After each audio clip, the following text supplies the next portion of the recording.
Hello everyone and welcome back to a brand new video where today we're returning with round 13 of our F224 on Kimi, Antonelli career mode. Yes, we're back this weekend here in Qatar for the penultimate weekend of the season. 7 points in it between ourselves and Paul Aron after what I think was the first time all year the Estonian made a real error in Baku last weekend. If you missed out on those two videos, go back, check them out. They were really good fun.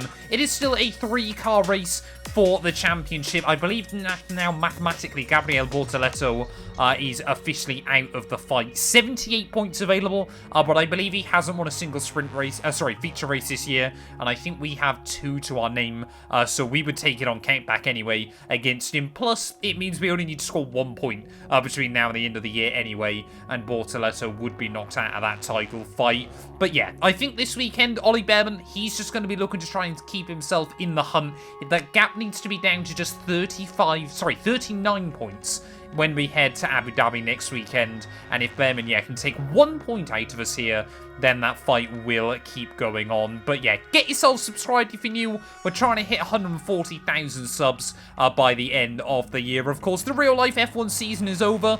When you're watching this, it is still the middle of October when I'm recording this, so tell me down in the comments below, who was world champion? Was the end of the season good? And who won the F2 championship as well? Because at the time of recording this, I've got no idea. Well, I've really got no idea how this car's going to handle around this circuit. Again, Formula 2 hasn't been to Qatar yet at the time of recording this video. But yeah, by the time it's gone live, F2 will have made their debut weekend back at the circuit. Of course, GP2 Asia actually raced around this venue a couple of times when it first opened back in the early 2010s. I believe Sergio Perez actually won a race here before he made his F1 debut in 2011. So how will we get on though this weekend inside F1 24? This has often been a good track for us, often had some good results here. But yeah, in Formula 2, everything is just a little bit more tricky, a little bit, less simple to predict. Although, yeah, I must admit, a track that I really love, cars that I really love as well. I reckon this is going to be a really fun combo as the weekend continues on. There is purple through that first sector. We almost got pole position last time out in Baku. Those 2 bonus points, they could be really handy towards the end of the season. Still, of course, yeah, that gap between ourselves and Paul Aron, there's still not much in it. It can all chop and change before the season finale next time out in Abu Dhabi. But as we make our way then up in towards Sector 3, how on earth are these cars going to handle as they make their way through this fast section of corners? Flat through the first one, flat through the second, bit of a blend through the third. Yeah, that's certainly never quite going to be flat out. And then through the final one will go as well. They're a little bit hesitant on the throttle on the exit, but I think we've smashed this as we make our way down towards the final turn. Prema, they have unlocked something with the setup of this car right now as we make our way out of the final corner. I think that's going to be P1 here. I think that's our first pole position since Jeddah. Well, you're top 3 in the championship then, you're top 3 at the end of qualifying, and with that, yeah, Gabriele Bortoleto, he is definitely out of the championship fight there. But we've claimed pole by 0.7 of a second, seemingly out of nowhere this weekend. The lap felt really good. Clearly the AI struggled a bit more than what we've normally seen over one lap, but we are flying. So it's all about speed in today's sprint race then. Not very many laps and no chance to get ahead on strategy. Who here today has the raw skill to take them to the top? Originally built for motorbikes, but we're here for Formula 2 today. It's a flowing track, it's fast, in a 3-pronged shape, 3.3 miles, 16 turns, and just 1 DRS zone on the long straight. We're looking forward to some overtaking. And we welcome you to the Formula 2 commentary box. I'm Alex Jakes. Alongside me for this one, Alex Brundle. It is a sprint race, it is race day. How much can you take from that 1-lap pace into our multi-lap contest today? Well, there were plumes of dust coming off the cars at the beginning of free practice, so not a lot really. Quality's on the other compound of tyre usually. So for the sprint race, you kind of finger in the air, figuring it out. Well, after our dominant pole position yesterday, I have upped the AI just a little bit because there's no way we should be 7/10 clear of them over one lap. But it does mean we start P10 ready for the feature race today. They're 12 laps, sorry, ahead of us, ready for this one. I'm looking forward to it. I'm hoping we can try and carve our way through. And if we can just give ourselves a bit of a safety buffer heading into Abu Dhabi next time out, then I will be a very, very happy man. We didn't win either race last weekend in Baku. First time since a few rounds before that. It is 5 red lights, though, down on the grid. And it is going to be lights out, and away we go, though. Paul Aron would immediately lose one spot to our teammate there. We're just going to try and stay out of trouble as we make our way in towards turn 1. Just going to be watching Joshua Dirksen as he might try and go in like a torpedo once again. No, apparently he only does that if I'm the car in front of him there, as wheel to wheel with our championship rival we go. We've had a fairly respectable season battle with Paul Aron. We ultimately haven't actually ended up on the road near each other that many times as the campaign's gone on as well. To make our way up in towards turn 4 and turn 5. Behrman seems to be one of the big movers off the start of this one, as everybody else just trying to stay out of trouble on the exit. Whoa, just found ourselves some room around the outside of the high-tech once again. Can we put the power down on the exit of the corner? Yes, we can. So we'll move up into P9 then off the start. Behrman still side by side with Gabriel Bortoletto. So your top 4 in the championship, all right on top of each other after qualifying, and that'll be the same ready for the start of the feature race as well tomorrow. As how on earth are these two managing this side by side? Oh, through so much of the lap. Please don't bring out another red flag. Please don't bring out another red flag. I brought out another red flag. I don't know what it is with me on lap 1 in this game, but that's 3 weekends in a row now where I've been involved in an incident that has brought out the red flag. We're going to line up P10 again then, but it is 5 red lights and lights out for the second time here in Qatar. Once again, it looks like we're going to get a good start. Seems like being on the right-hand side of the circuit down towards turn 1 might actually be the place to be there, as just a little bit boxed out that time around. Bortoletto and Behrman will try and find a way around Pepe Marti or through those first couple of corners.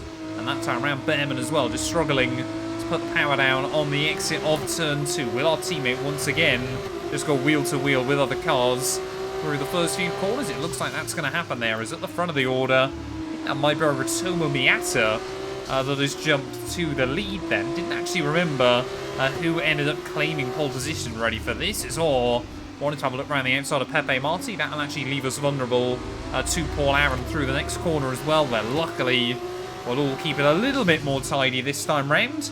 Yeah, getting the power down off of that final corner of Sector 2 is going to be quite difficult on these hard tyres, so got to be a bit more careful with it this time. See, on the softs on Friday, it was absolutely fine. On the hard tyres on Saturday afternoon, though, really, really struggle to actually build up the temperature and obviously get the power down, of course. I'm looking forward, though, to, I mean, like I said, it's already happened now, but we're still about 6 weeks away from Formula 2 actually racing in Baku. In Jeddah, not Jeddah, Qatar. I can get there in the end. But I'm really, really looking forward to it. Obviously, you guys can tell me whether it was a good weekend or not, but I think it's going to be a really, really good combo. And I think, might actually be better than Abu Dhabi as a season finale. Admittedly, most tracks on the F2 calendar would be a better season finale than Abu Dhabi. But it is Ritomo Miata that leads the way at the end of lap 1. We are not up into the points just yet. But as long as we're ahead of Paul Aron, that's kind of the bigger issue. As much as I do love Qatar, and I think in a Formula 1 car it works really nicely when the upgrades are on as well, it does feel like, especially in Formula 2, where, the downforce levels are a bit less, you can only really go for moves. You're kind of waiting for that DRS straight, and of course with the way the AI bunch up inside this game, that even utilising the DRS might not be that helpful here, as we are just going to go fastest. Paul Aron, though, goes 0.008 of a second quicker behind me. And of course, yeah, with that red flag on lap 1, there's even less time to use the DRS this afternoon. So we try and again have a bit of a sniff to the inside of Pepe Marti there.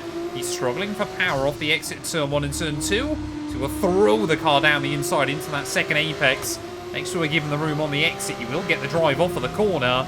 So, I mean, yeah, you can definitely go wheel to wheel with other drivers around here, as through the top of turn 4.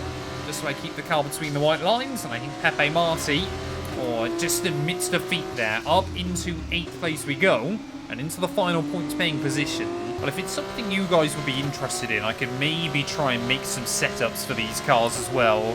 inside F124, because, yeah, I really do feel like we've kind of figured something out with the setups in recent races. So I need to get back, actually, and do some setups for the F124 cars as well, because I know some of you guys really did enjoy that series and did find them useful. Just ultimately, yeah, I haven't had the time in recent months as well. But, yeah, I could try and do some setups for the F2 cars as well down the line. Just want to, you know, kind of just share that data. Plus, it also makes it a bit easier for me when I come back to, you know, F125 and things like that. Sometimes, usually with the F2 cars, the setups don't change as much, obviously, because the cars are identical. You kind of just have to tweak a few things to work with a new game's handling model. But, yeah, at the moment, yeah, this car feels so hooked up over the last couple of weekends. You know, once I got temperature into the tyres, which I have got to be careful of on lap 1, it really does feel like we can do basically anything with it.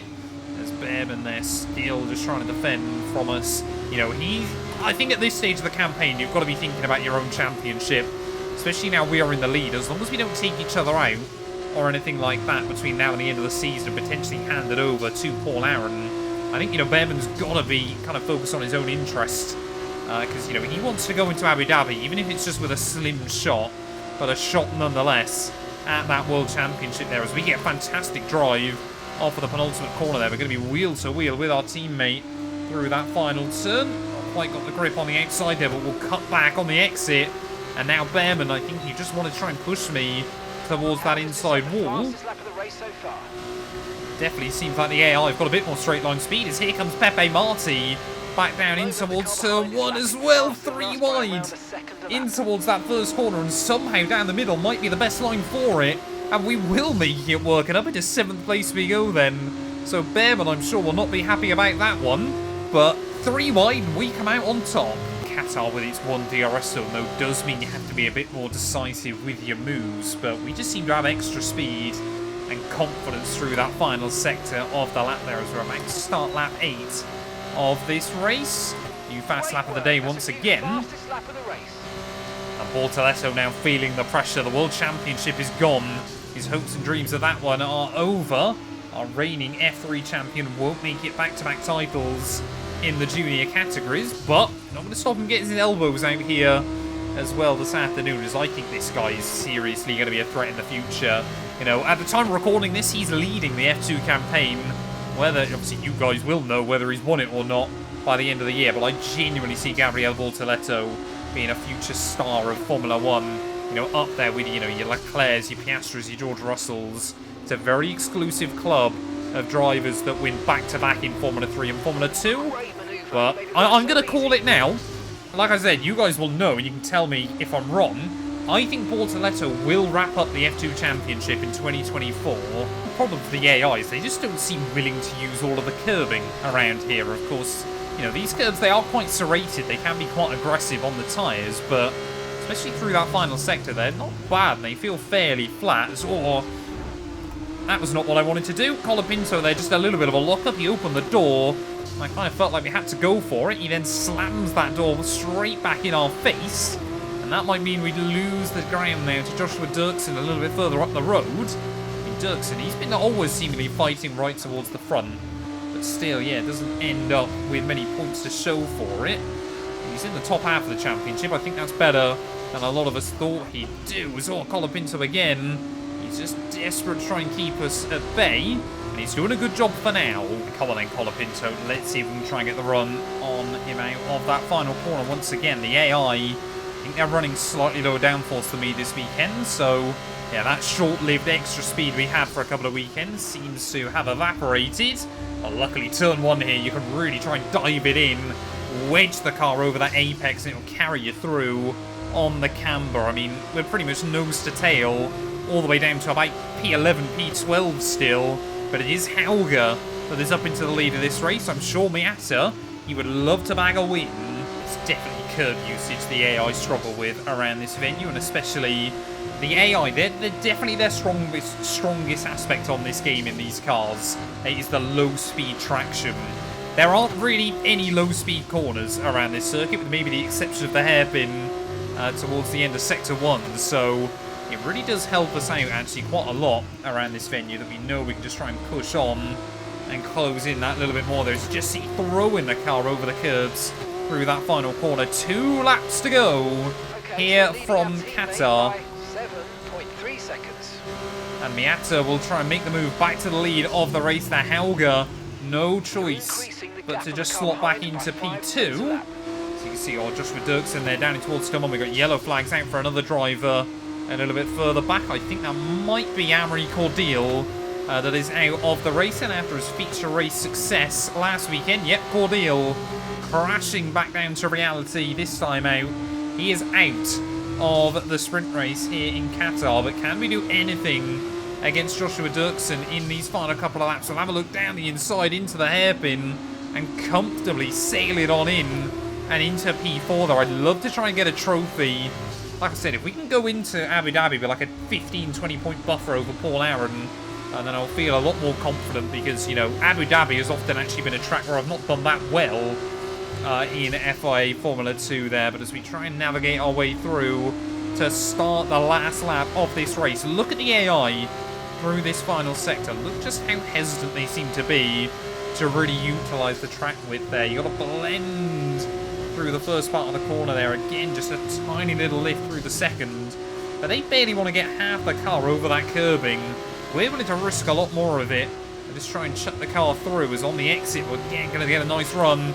This time round on Isaac Hadjar. We'll just show the nose to the inside. Try and break late round the outside there. See if we can get the power down. Or on the exit, tiny bit of a wobble. But one more lap to go then. Will it be Miata? Will it be Dennis Helga that is going to walk away with the victory tonight? Here goes Helga down the inside of Rotomo back in towards Sturmon. We go to the outside of Isaac Hadjar a little bit further behind. We just about try and find the grip round the exit there, right up on the white line. But up into the podium places we'll go then.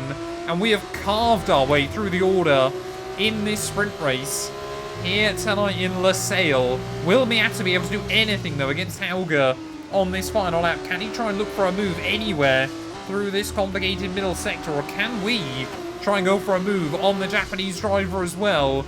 Just see trying to have a look around the outside through the hairpin there. Miata, he spots us. He does try and give me the room. We'll slam the door shut in my face again on the exit. But Miata now, he goes from trying to attack the MP Motorsport driver in P1 to trying to defend from the Prima driver in P3 there. Rode and Carlin have often been a strong team in the junior series in years gone by, but over the last couple of campaigns, they just have not seemed to have the luck there. As in towards the final sector of this sprint we're going to go. We're going to need a really nice run if I want to try and do anything against Rotomo now. Just throw the car between the curbs. Are actually a little bit wide through the penultimate one. 2 more corners left of this race. You can see that time around Miata. He just about parks the car at the right spot there. We'll have a look to the outside of him once more. Can we try and hook it up the long way around there? There just isn't the grip around the outside. We've almost binned it on the exit as well. And that will allow Dirksen, Hadjar, Bortoletto and Colapinto by. It is P7. The Norwegian driver will look up and see the checkered flag first. Dennis Helga takes the win. Well, whether you love or hate sprints in Formula 1, they definitely deliver. In Formula 2, lovely stuff. Great racing.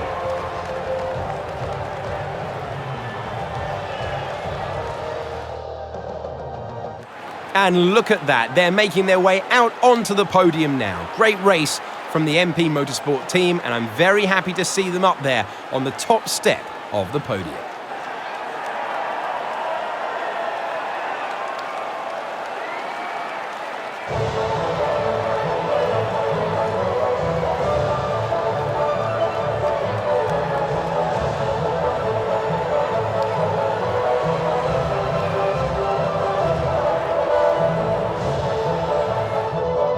There we are then. Dennis Helga takes the victory in tonight's sprint race there. Half a second clear of Miata, but look at that behind. Because of my moment through the final corner, 4 cars covered by just over 1/10 of a second between Hadjar, Dirksen, Bortoletto and Colapinto there. Again, No idea what keeps happening to Behrman in these sprints, but he seems to have absolutely no luck there all the way down in P14 as Paul Aron does bag a point as well. But as we head then into the feature race, I guess with that little bit of a moment for us, it means now mathematically the title fight will go down to the final weekend next time out there between myself and at least Paul Aron. Behrman, he needs to win the feature race if he wants any shot at trying to drag it out right to the end, so he needs to get the better jump on me in the race tomorrow as well. Constructors-wise, I think maybe... no, we still haven't quite wrapped it up. We need to outscore High-Tech once again, but I think with Cordial way down the order and Prema with a 1-2,